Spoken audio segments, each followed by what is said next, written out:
Good morning, YouTube.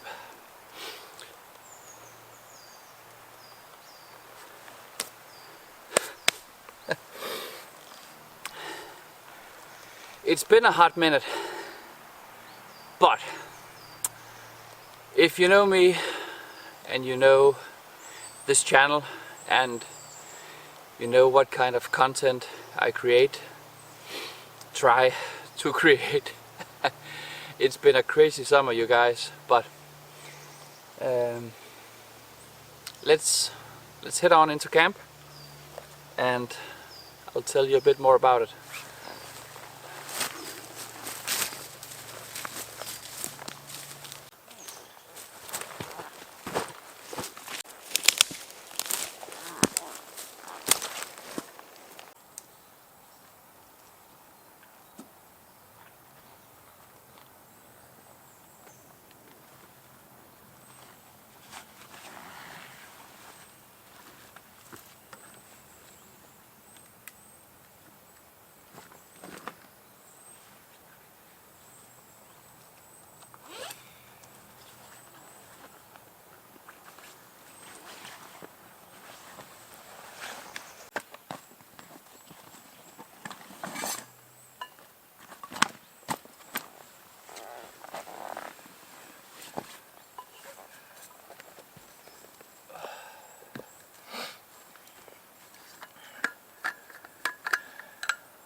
So,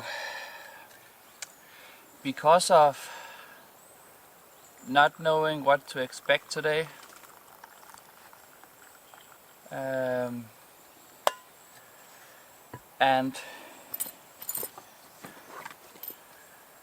not knowing the situation, given the last time I was here,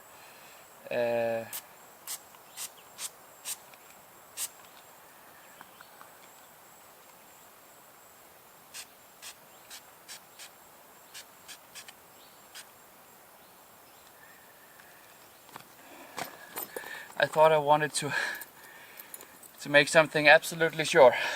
So, long story short, long summer. We have had the most insane weather in Denmark. We had a large period with a dry spell, and we have in Denmark something called a dry index, meaning that it goes from, I would guess, 0 to 10. We hit 10. That means grilling, burning off weed in the gardens, and having campfires, going to the woods, doing this. A fire ban completely. And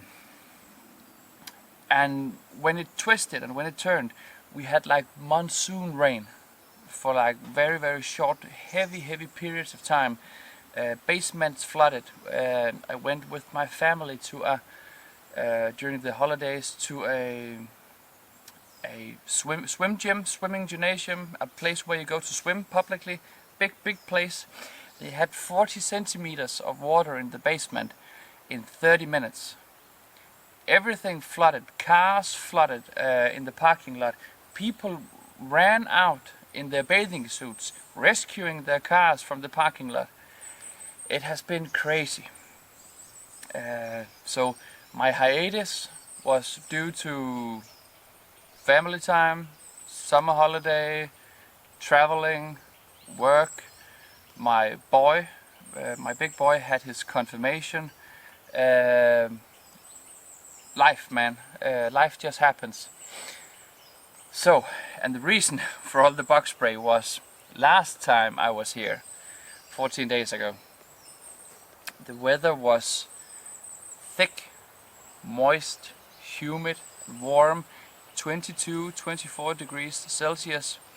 I ended up running from here after 1 hour and 9 minutes exactly. I ran, covered in sweat and a big sweater. I ran from the forest due to mosquitoes, the size of Apache attack helicopters. It was crazy. I got bitten 13 times through my garments in an hour, and I know You Canadians, you Australians, and you Swedish people, you have knots, black flies, sand flies, but Apache attack helicopters. No, not joking. So, you all know me. If you come here and if you watch this, you know where I am. I am operating on private land with permits, and the forest, the other parts of the forest surrounding this part has had renovation. New trails have been made. Without giving too much away, there is an opening today. The city is having an opening for marked hiking trails, not in this place but around.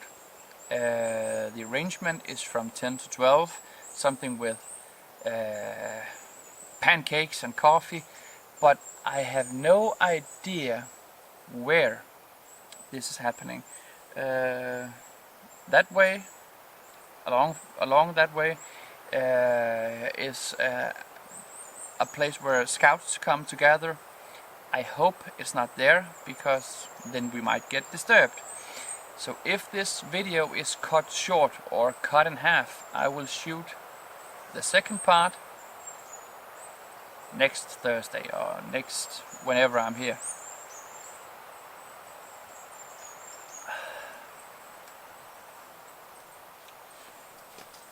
But the mosquitoes seem okay. As long as I'm not overheated, as long as the fire is going, everything should be okay.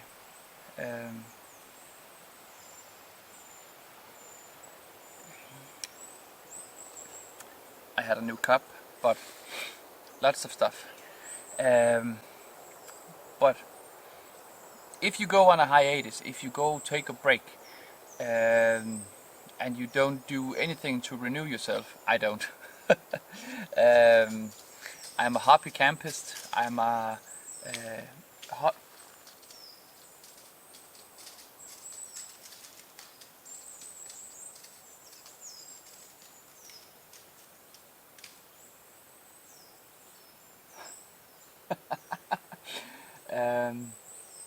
when it sounds like 11 people are walking through the forest and it's only 2 black squirrels fighting, we have large squirrels in Denmark as well.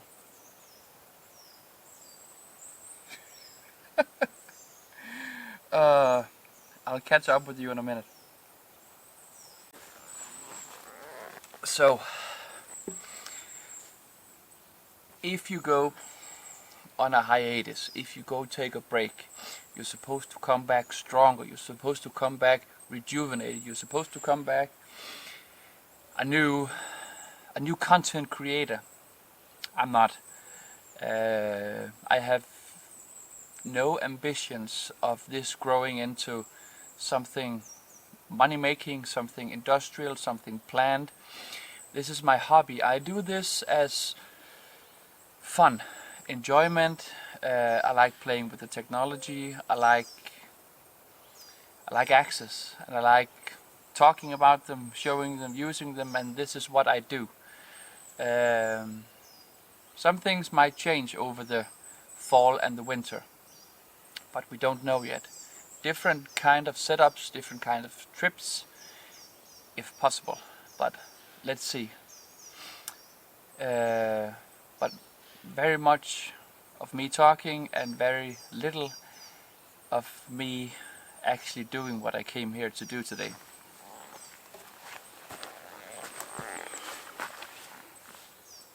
I brought something special.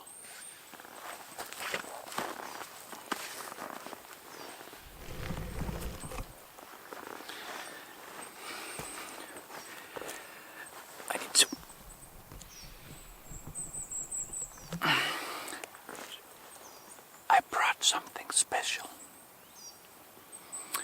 Let's just say I know a guy who makes an axe.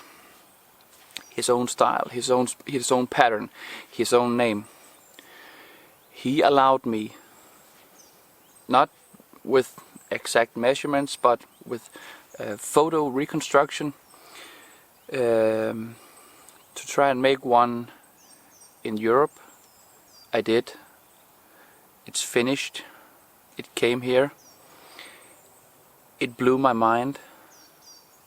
I shipped it off to have leather work done. That part is done. Shipped it from the leather maker to the axe handle maker. He had it. He hung it. It's done. I had it shipped. I had it brought back. I drove. I drove to get it. No Danish postal service. No GLS. No FedEx. No nothing. I drove to get it with a mate of mine. I've had it for a week. Coated it in oil. Treated it in oil. Wiped it off. Waited 24 hours. Applied another coat. And it's sitting in my backpack.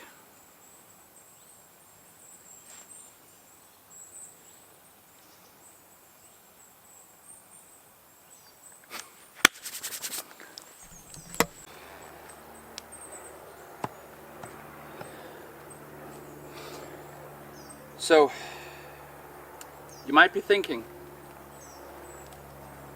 what's this? This is part of the story. Part of the reason why I do what I do. This is the handle from my grandmother's axe. The grain orientation is decent. It's old, it's beat up, and it's pink.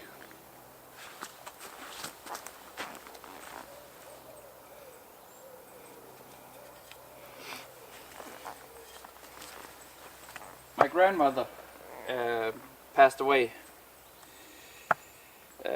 almost 2 years ago, and keeping something from a grandmother or a grandfather or a grandparent is something special. And I don't get the same feeling when I put stories into axes, but I get a similar feeling of something that has story, passion behind it, craftsmanship, something someone wanted to make, and make it, well, proper, decent, sturdy, solid, something that will last. What I'm about to show you next doesn't exist. I have the only one, and I believe I will ever have the only one, because if we go into the story, I will explain why I will only have the only one, but this is a reminder.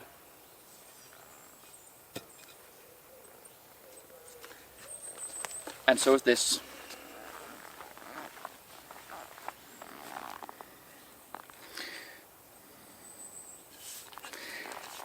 My very first Grandfather's small forest axe.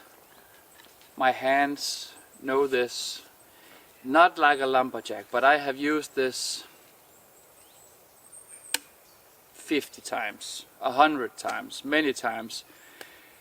I have done anything you can do with this. And the reason I brought this is because I needed to have an axe to compare to, so that when you see me with what I'm about to show you, we will get to a point where you can compare this to the other thing.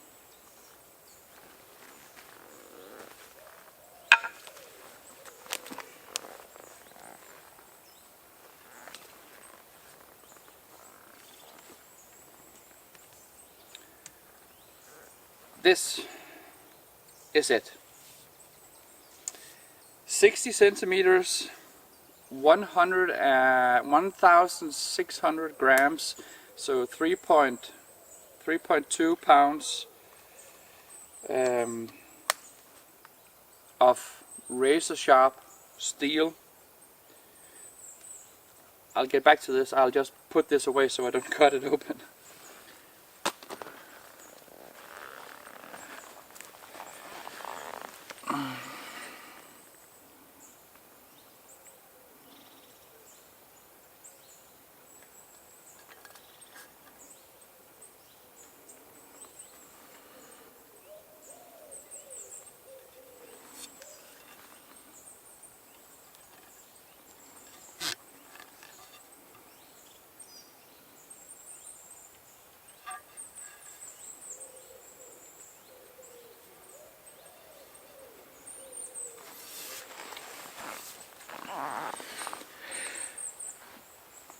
I'm actually nervous because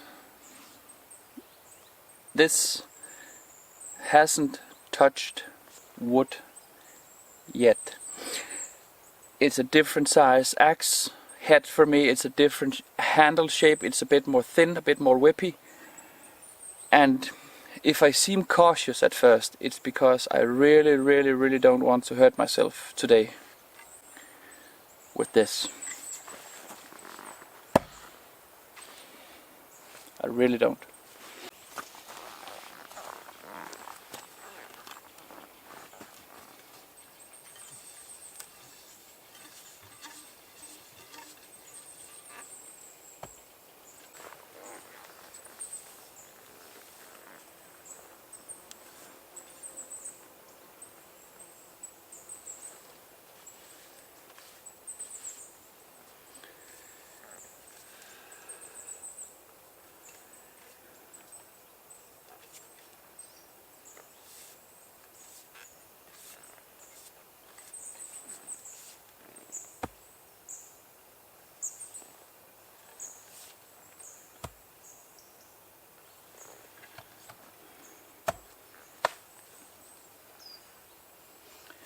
I don't even know where to start. I don't. But my idea is that the next 2, maybe 3 videos will be testing this, showcasing this, seeing what can it do. Will it stick? Will it cut? Will it fell? Will it split? Will it carve? Will it cleave? Will it dance? Will it do the dance with no pants? No. I have an idea. Let me take you back to the time in the French Revolution where they decapitated people.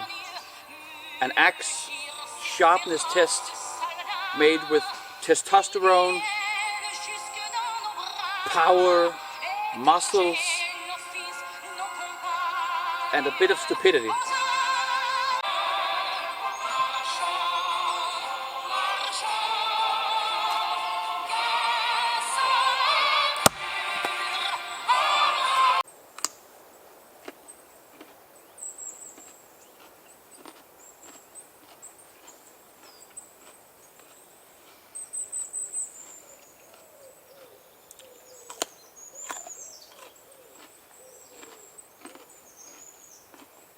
It is sharp.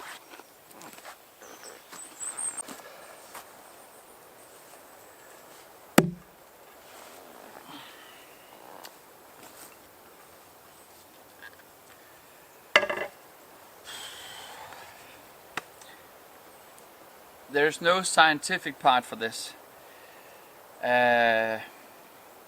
This is cut up, dried beech. Yes. That is starting to crack, but really not. And splitting this is not going to be fun, not going to be easy, not going to be suited for the profile, but I have to just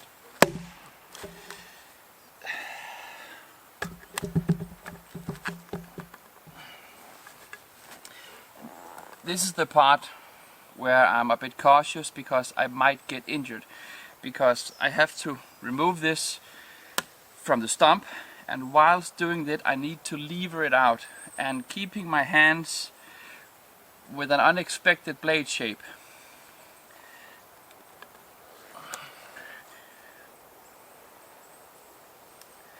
I still have 5 centimeters or 6 centimeters of axe sticking out the back. Had this been a Scandinavian forest axe, the main part or the full part of the blade and the cutting edge would be embedded in the wood, but this part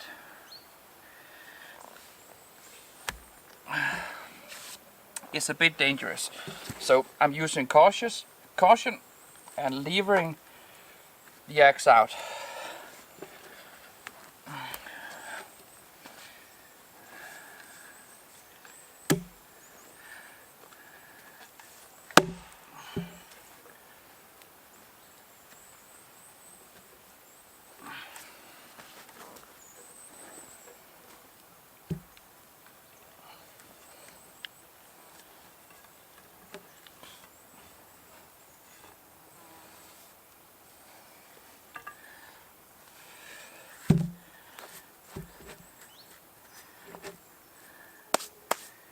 So the split is running all the way up here, but there's a knot here, and I think if I hit it here, I think I can open it. But this is not a splitting axe.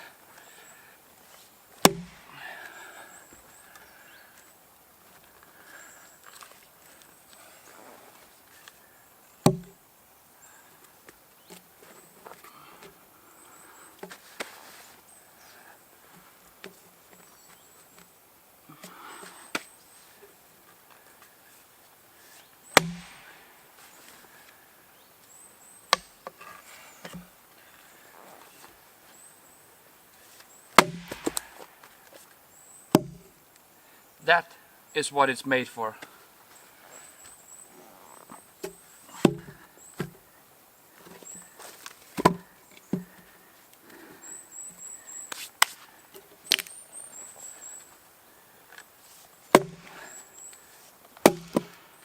And that.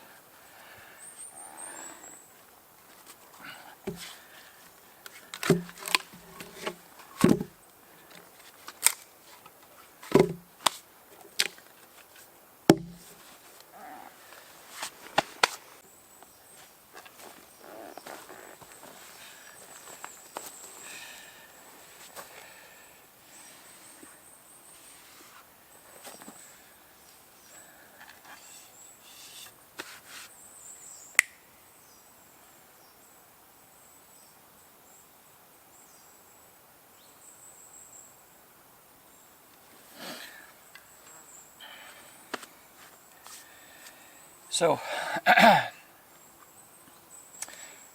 it can do that, but the profile is made for using in the woods. It's made for cutting. It's made for felling. It's made to take pieces of wood off wood, not split open wood. But make sure I don't cut my pants. If you have if you have endured if you have had a hard days of physical labor in the woods, splitting twigs and kindling, be a real man and have a cup of tea. Can this excellent tool in a pinch help me?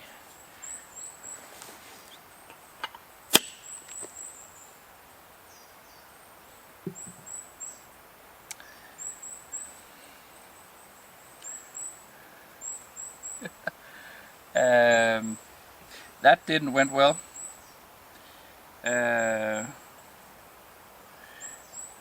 The axe, I don't know if this was the beer, but it tore off the top of the capsule, throwing chunks of glass at me. So without trying to look masculine and whatever, I just need to make sure that most of this is not situated where I might step on it in bare feet next summer. And I actually don't know if I can drink the beer. I'll be back. Well, I don't plan for this. I really don't. Something could be wrong with the neck of the beer, and or the way it was transported, or temperature, or too much yeast, or whatever. But the pole on the axe is squared and strong and has very fine edges, so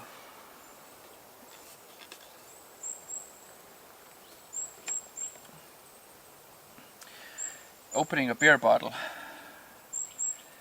I'm just being very cautious to pour and look if something should flow. That is not beer. And I'll leave the last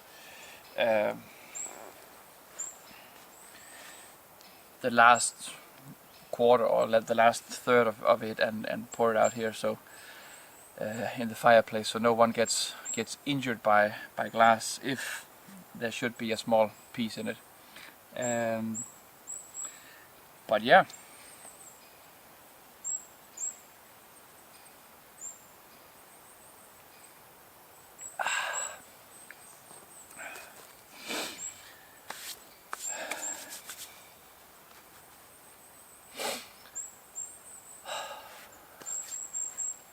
It works. It absolutely works.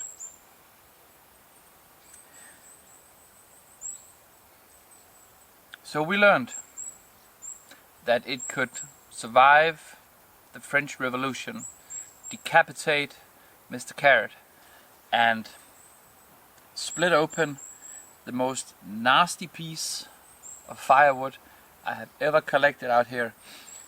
Dried and stringy and filled with knots. It can do that, but it's not its main purpose.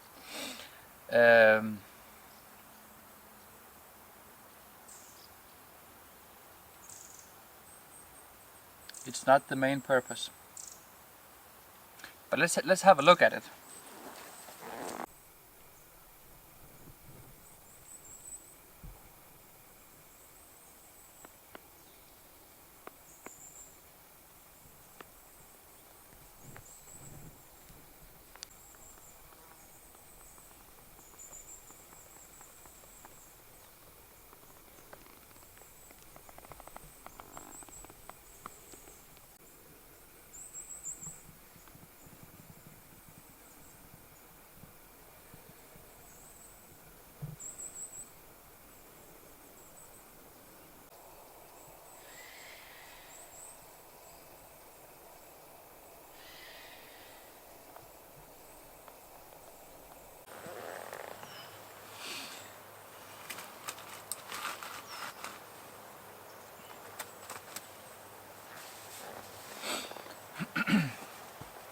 Hi.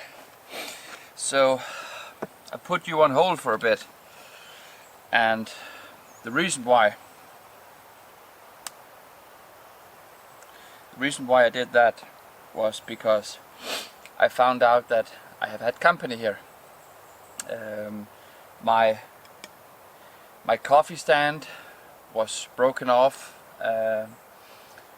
maybe due to use, or maybe due to rot, but it was twisted, and the support holders for my small fire reflector but windshield was broken. The stick that I use for my coffee tripod was also gone. I can't find it. That's the sad part. I don't live in the Canadian wilderness, and people who come here, scouts and whoever,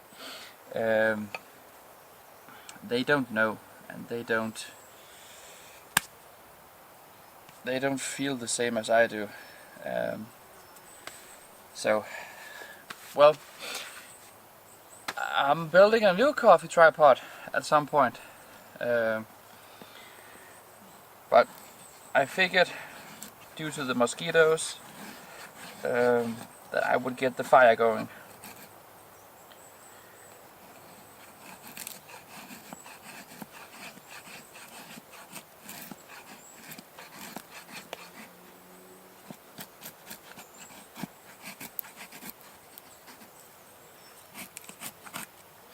And I'm not the biggest feather stick expert, but what I do is that I have fat wood in sticks. I make a small pile. I use my fire steel and I start the small scrapings. Then I light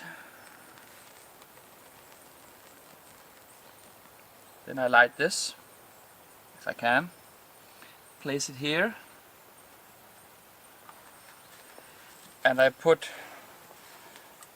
small cut up pieces around to ignite, and then I start slowly, very slowly, to place dry broken off twigs on top of this to see if we can get this going. This tipped a bit for me, so I'm hoping this will catch. Looks like it, but very slowly.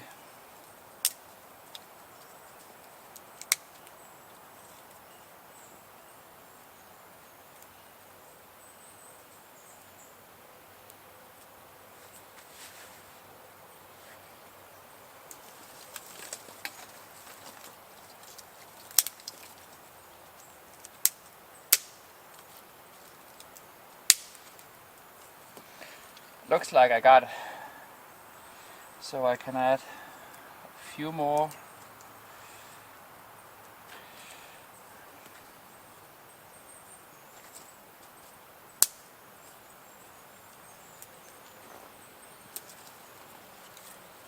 Until I start adding full twigs.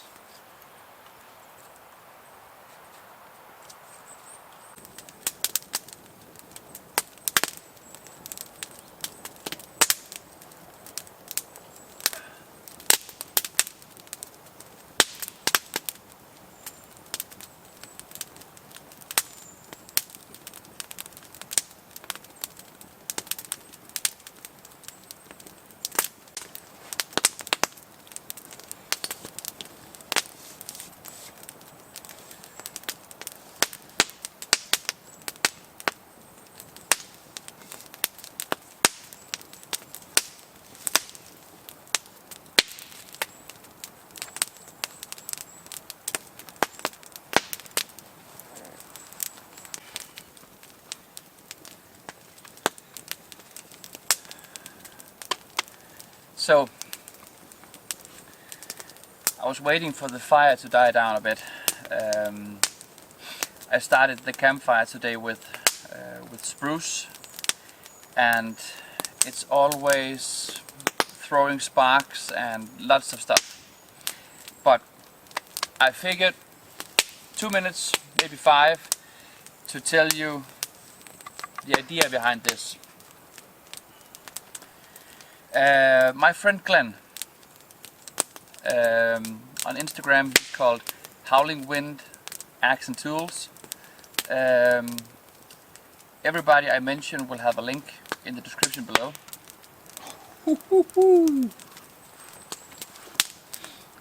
What did I just tell you?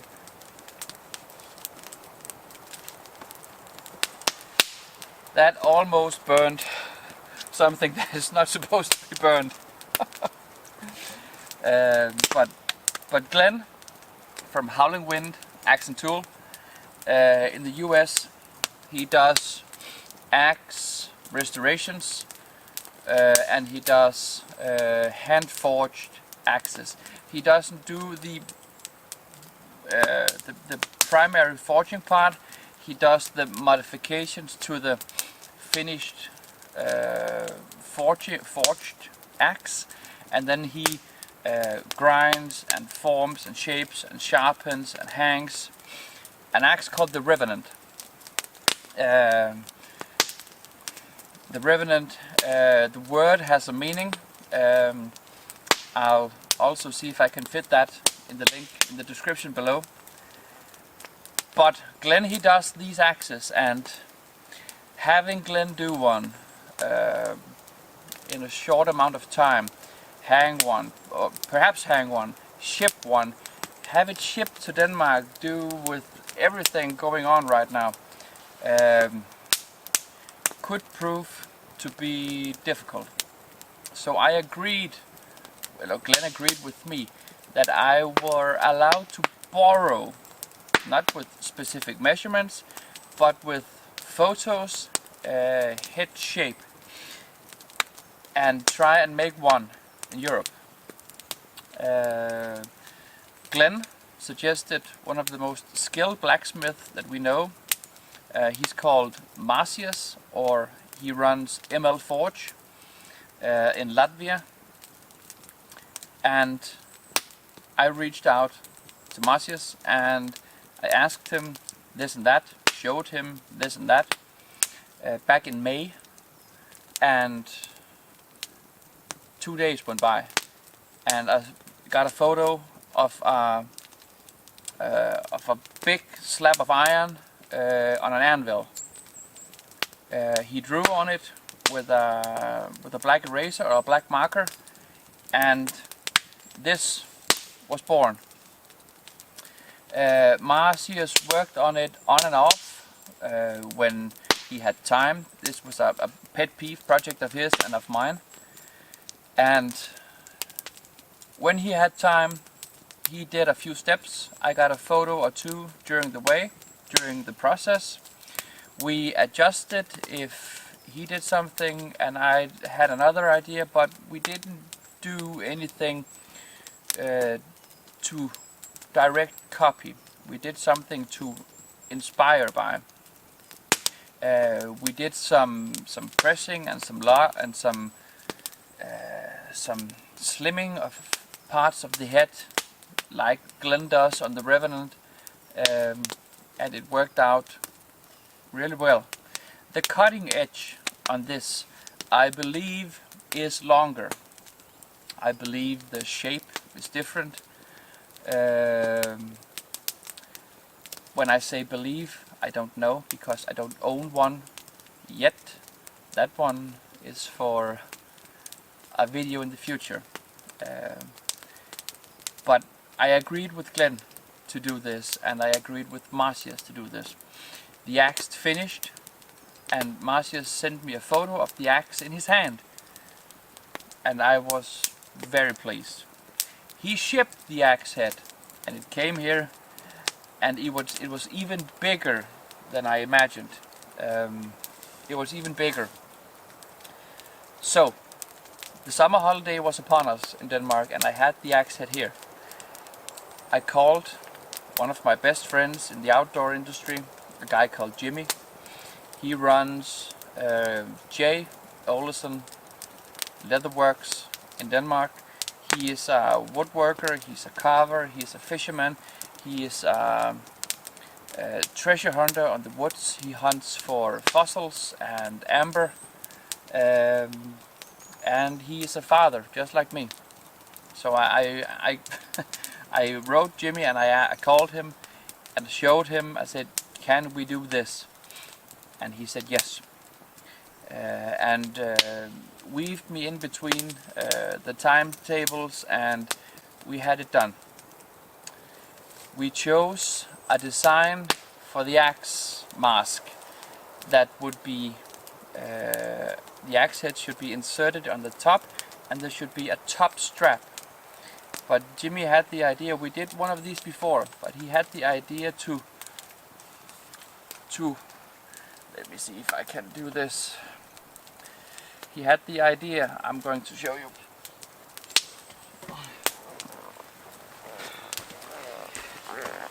He had the idea to curve this down so that when the axe head is here and this is placed here, instead of being placed on top, the axe head won't be allowed to peek out here, because this would cut a hole in my back. But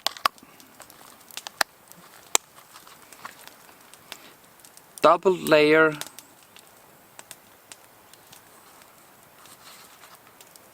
absolutely beautiful. And this part, Jimmy, very, very smart. I carried the axe in the pack today. When I took it up out of the bag, this still covered the axe head and this covered the cutting edge. So this keeps it firmly in place. Works like a charm. I'm keeping this with leather grease and care, just like I do everything else, and nothing he ever made me has even lost a thread. Nothing. We did a tightening of a knife sheath at one point, but that was not due to a fault in manufacturing. That was just due to it had been on my belt a lot. But this is beautiful.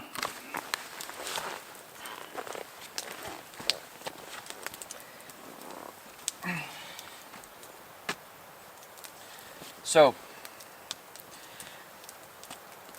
Jimmy did the axe mask or the axe sheath, and there was only one thing left to do. I called Oliver. Oliver has an Instagram with his name on it, and he has one called Arus Axes.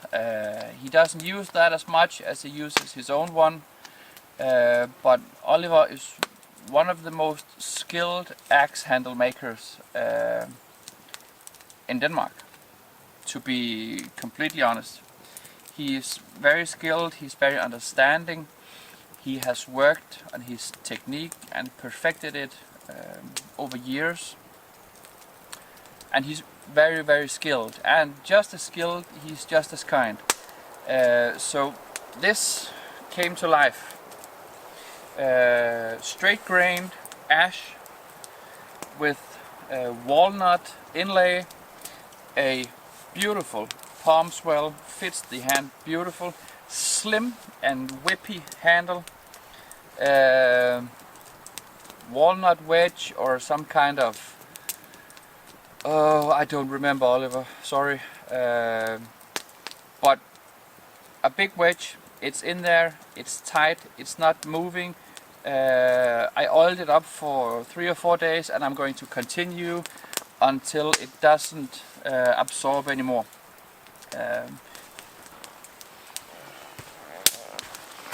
I asked Oliver about this part here. Could we do a pronounced shoulder instead of this this material being flat? It's curved. It opens up the grain in the axe, opens up the grain in the wood, allows me to put an extra amount of oil here, and it looks epic. It really looks epic.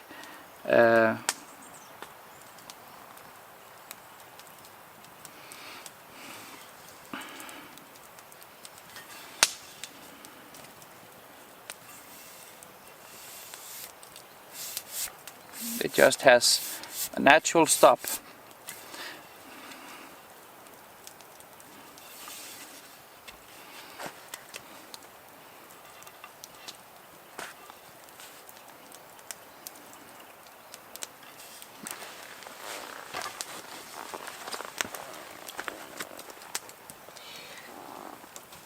So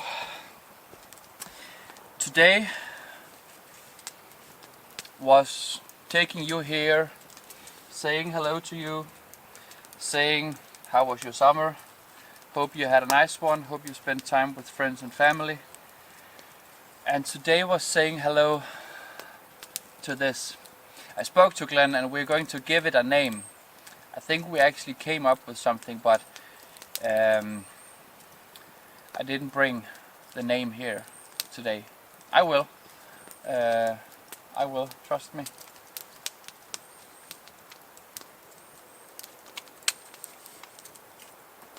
And my idea for the axe would be, hopefully during the next month, the temperature in Denmark will change. It will change from the 22 degrees we have now to maybe 10, 11. I'm hoping. If that's the case, we are coming back. There might be a video in between, but we are coming back to this axe. We are going to run every single test I can do for bushcrafting or for camping here. Maybe at another spot, I'm not sure yet, but we are going to run every single test that we can do. Everything I have tried today was just to give a few laughs and say hello, but it's not an axe to joke around, and I don't know it yet. So swinging it. Sorry.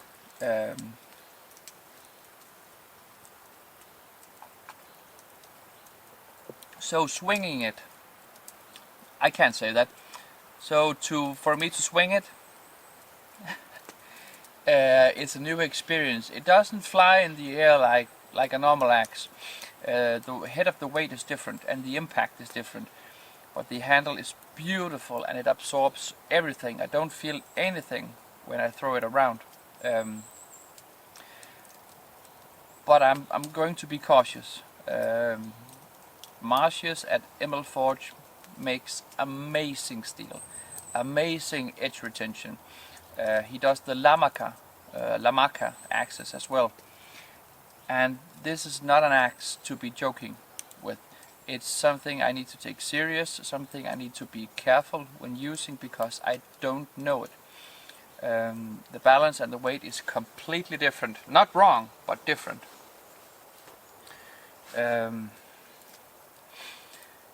Yeah, so maybe I'll turn the camera on later. I'm just cooking lunch in half an hour, stoking the fire back up and cooking lunch, and then I'm going home. Yeah. Thank you for joining me.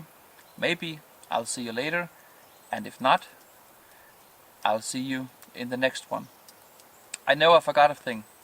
I wanted to show you a comparisons between the small forest axe and this beast of an axe, but instead of me doing something half-assed, I figured I would bring those two as a combo for the entire test video.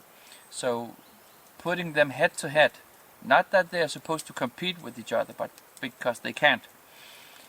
But putting them head to head together in the next episode, doing visual comparisons, that might be a fun thing to do.